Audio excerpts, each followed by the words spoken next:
자, 이번엔 증권거래위원회 SEC 측에서 신규 속보에 의하면은 바이낸스 창펑자오에 대한 기소와 더불어 가지고 바이낸스 US의 재산 동결까지 법원에 가처분 신청에 대한 허락까지도 받은 상황에서 이번에는 전 바이낸스 US의 CEO에 대한 바이낸스 창펑자오를 제소한 증거를 입수했다라고 합니다. 해당 발언이 무려 캐서린 콜리 전 바이낸스 US CEO로부터 나왔는데요. 기본적으로 SEC 측에서 바이낸스와 바이낸스 US를 제소한 증거로서 캐서린 콜리의 증언을 사용했다라고 합니다. 아무래도 바이낸스 CEO 출신이기 때문에 해당 증언 자체가 상당히 신빙성이 있을 것으로 보이고요.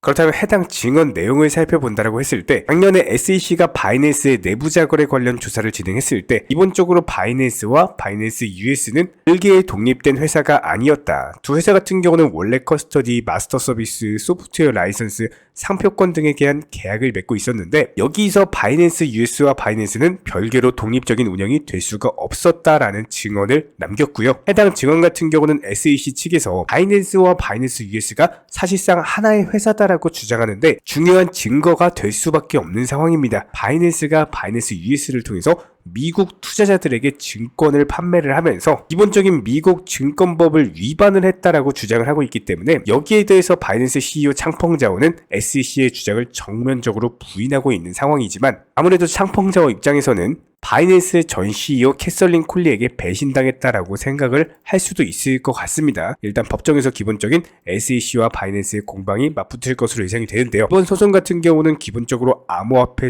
거래소에 대한 규제에 상당히 큰 영향을 미칠 것으로 예상이 되고 해당 이슈 자체가 지속되는 만큼 앞으로의 코인 시장에도 상당한 영향을 줄 겁니다. 실제로 여기에 대해서 SEC 측에서는 바이낸스 US 그리고 창펑자오에 대한 자산 동결을 요청한 서류에서 현재 바이낸스의 CEO 창펑자오가 마켓메이커인 메리트피크 그리고 시그마 체인을 통해서 기업 자금과 고객 자산을 함께 보관하고 이런 것들을 마음대로 사용을 했다라고 합니다. 한마디로 고객 자금을 마치 자기들 돈처럼 사용을 했다라는 주장인데요. 여기서 나오는 메리트피크나 시그마 체인 같은 경우는 창펑자오가 실질적으로 통제하고 있는 회사로서 키비전에서 메리크피트로 송금된 자산이 무려 110억 달러라고 합니다. 해당 자금 자체가 바이낸스와 바이낸스 US가 보유한 220억 달러 자산 중 일부였고 상당히 천문학적인 돈들이 오고 가는 과정에서 기업 자금뿐만 아니라 고객 자산도 임의적으로 CEO에 의해서 고객 자금이 사용이 됐다라는 걸 뜻하고 있습니다. 이런 부분들을 SEC 측에서는 바이낸스가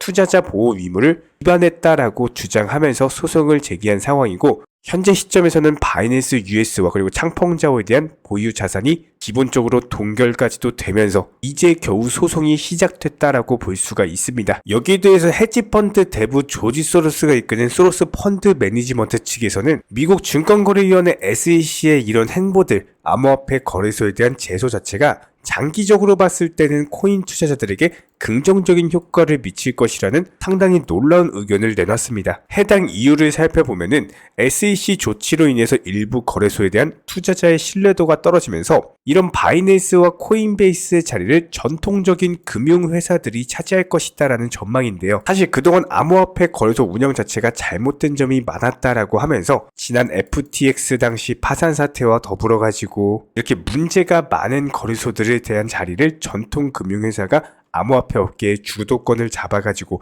고객 자산 분리 운영이 시행되게 된다면은 당연히 투자자들에게도 긍정적일 것이다. 그렇기 때문에 결과적으로 봤을 때 SEC의 현재 조치 자체가 암호화폐 업계의 신뢰도를 높이고 장기적으로 투자자들에게 이익이 될 것이라는 주장이 나왔습니다. 물론 현재 시점에서 시장 전반적으로 봤을 때 바이낸스와 SEC, 무조건적으로 SEC에 대한 민심 자체가 상당히 안 좋은 상황인데요. 하지만 이번에 만약에 바이낸스 측에서 SEC의 주장대로 고객 자금을 자기들 기업 운영 자금으로 사용을 한 것이라면 이것은 당연히 FTX급 사태에 맞먹는 바이낸스의 실수가 아닐까 싶습니다. 여기에 대해서 미국의 재무장관 제닛 옐런 같은 경우는 SEC 거래소에 대한 규제를 지지한다라는 입장을 밝혔는데요. 그렇다면 결과적으로 봤을 때 미국 증권거래위원회 SEC 측의 이런 강력한 규제 원인 중에 하나는 아무래도 미국 민주당과 더불어가지고 현재 민주당이 잡고 있는 현재 미국 바이든 정권 자체가 암호화폐를 부정하려고 하는 태도를 취하고 있다. 이렇게 보이고요.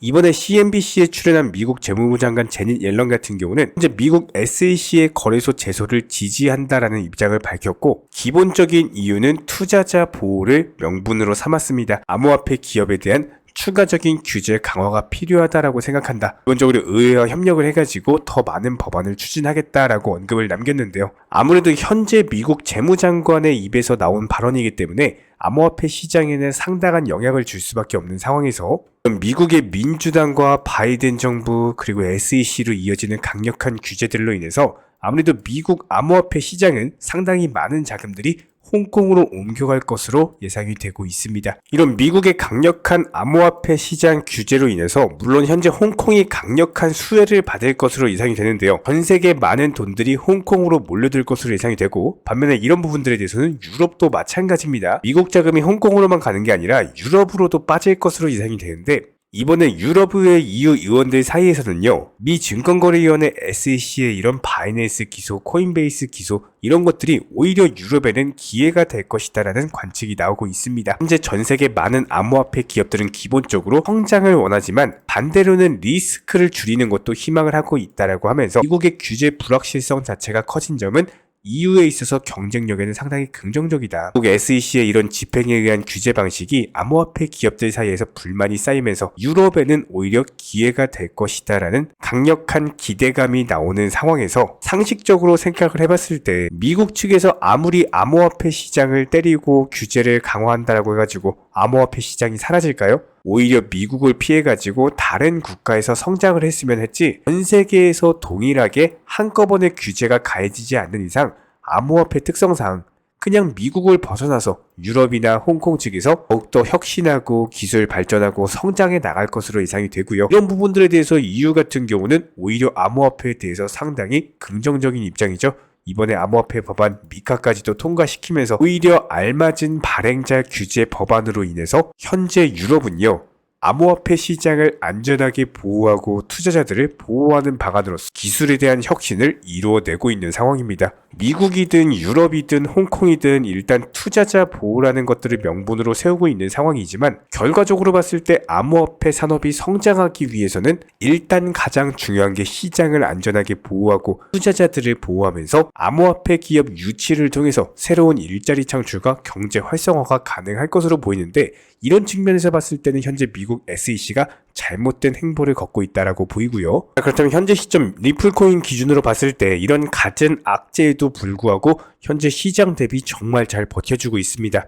여기서 하방 경직성만 확보가 된다면 다시 한번 상승 추세 이어지면서 전고점 라인에 대한 돌파 시도가 예상이 되는데요. 우리 채널 같은 경우는 기본적으로 리플코인 관련 담당 일진 넘버원 채널로서 지난 바닥권 라인에서의 매수 타이밍, 매도 타이밍, 매수나 매도 그리고 이번에도 560원 라인부터 잡아 들어가셔라 영상 통해서 공지 드렸고 600원 라인에서 매수 못하신 분들 한 번 더 매수하셔라 2차 매수 타점까지 공지 드리고 최근 영상 통해서 매도하셔라 매도 타점 공지 드리면서 20%가량의 수익을 안겨드렸습니다. 최근에 악재로서 하락할 때 660원 라인에서 비중 매수에 대해서 말씀을 드린 바가 있었고요. 다시 한번 단타로서 수익을 내드렸던 상황인데 기본적으로 리플코인과 관련된 차트 패턴은 저희가 영상 통해서 항상 강조를 드리고 있기 때문에 이런 기본적인 부분들 따라만 와주시기 바라고 다시 한번 타점에 대한 변동성이 생기는 경우에는 저희가 후속 영상 통해서 공지를 드리도록 하겠습니다. 구독과 좋아요만 부탁을 드릴게요. 특히나 모든 차트 패턴에 있어서 코인 시장 또한 마찬가지입니다. 첫 번째가 종목 선정,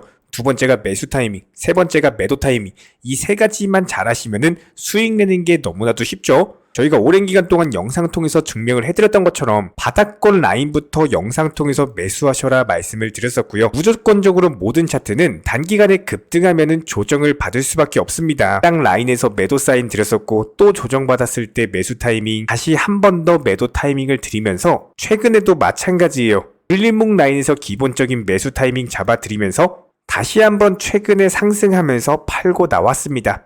이렇게 정확하게 매수나 매도 맥점을 잡는데 가장 중요한 첫 번째는 욕심을 부리지 않는 겁니다. 정말 많은 개인 투자자분들께서 욕심으로 인해 가지고 매수나 매도 타이밍을 놓치시고는 하는데 결국에 이런 욕심으로 파생된 빨리 수익을 보고자 하는 조급함 이런 것들 때문에 원칙 매매 비중 조절 투자를 하지 못하게 되고 결국에는 깡통 계좌 손실로 이어지는 거겠죠. 그리고 여기서 한 가지 더 중요한 건요. 무조건적으로 선물 투자는 절대로 하지 않는 겁니다. 이 선물 투자 같은 경우는 아무리 전문가라고 하더라도 9번 수익 나고 나서 한 번 청산되면은 모든 투자금 전부 다 잃어버리는 게 선물 투자예요.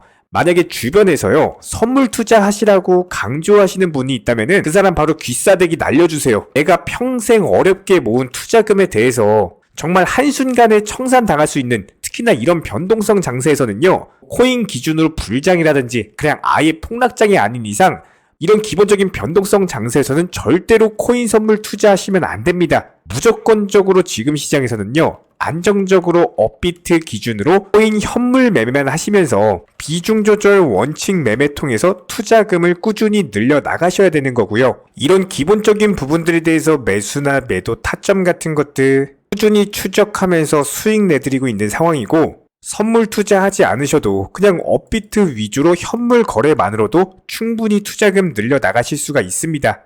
여기에 대해서 여러가지 물타기 매수라든지 목표가 변경이라든지 시장 상황에 대한 기본적인 맞춤 대응은 물론이고, NFT나 메타버스 게임 테마까지도 여러가지 종목들 위주로 다뤄드리면서 수익을 내드리고 있는 상황이기 때문에 단순하게 우리 채널들과 이렇게 함께 하시면서 정보방통에서 실시간으로 정보 받아보시는 많은 분들께서 크고 작은 다양한 수익 내가시면서 이렇게 투자금 늘려나가고 계십니다. 특히나 현재 시장에서 말도 안 되는 허황된 수익률로 200%에서 많게는 1000%, 2000%까지도 지금 현재 시점 코인 시장 자체가 이런 식의 말도 안 되는 수익률을 달성할 수 있는 시장이 아니기 때문에 단순하게 5% 아니면 10% 정도까지 짧고 간단하게 단타로서 여러 번 먹게 되는 경우에는요, 5%로 10번만 먹어도 이게 바로 50% 수익률이 나는 거겠죠. 이런 기본적인 부분들에 대해서 비중 조절 원칙 매매 통해서 잠깐 손실이 난다라고 하더라도 물타기 매수 통해서 빠져나오고 있고요. 단순하게 소액으로 투자하시거나 기본적인 투자금으로 운용하시는 분들까지도 낮이든 밤이든 주말이든 평일이든 24시간 1년 365일 속보가 뜨는 경우 바로바로 발표 드리고 있고요. 직장인 분들에게 맞춰가지고 오전에 한 번, 오후에 한 번, 그리고 저녁에 한 번, 하루 기본 3번 브리핑 포함해가지고 여러가지 경제 주요 일정들, 그리고 해당 이슈가 중요한 발표인 경우에는 무조건적으로 여기에 대해서 기본 알트코인들 종목들 위주로 매수나 매도 타이밍 같은 것들 제시를 해드리고 있기 때문에 이번에 디센트럴랜드 목표가 도달 수익 매도하면서 바로 네오코인 추천드렸고, 네오코인도 마찬가지로 목표가 도달 바로 수익 매도했습니다. 그렇기 때문에 저희 채널 차원에서 꾸준하게 운영 중에 있는 정보방 입장 원하시는 분들 같은 경우는 저희 채널과 한 가지 약속을 해주셔야 됩니다. 무조건적으로 선물 투자 절대로 하지 마시고요. 그리고 기타 해외 거래소라든지 사설 거래소 같은 것들 절대로 하지 마시기 바랍니다. 반드시 투기가 아닌 투자를 해주시기 바라고,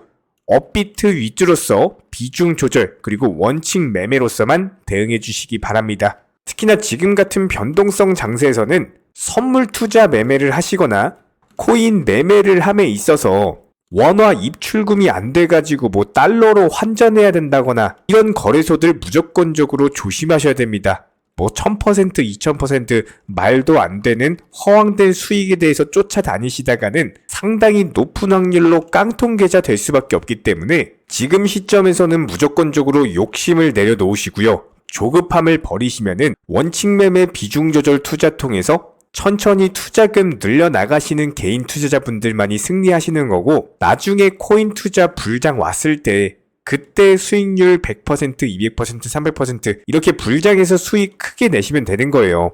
지금 시장은 한마디로 손해를 보지 않으면서 천천히 단타로서 수익금 늘려나가시는 분들만이 코인 투자 가장 잘한다, 이런 소리 듣게 되실 겁니다. 댓글창 링크 통해서 신청해주시면은 정보방 입장 도움 드릴 예정이고요. 구독과 좋아요 2가지만 부탁드리겠습니다.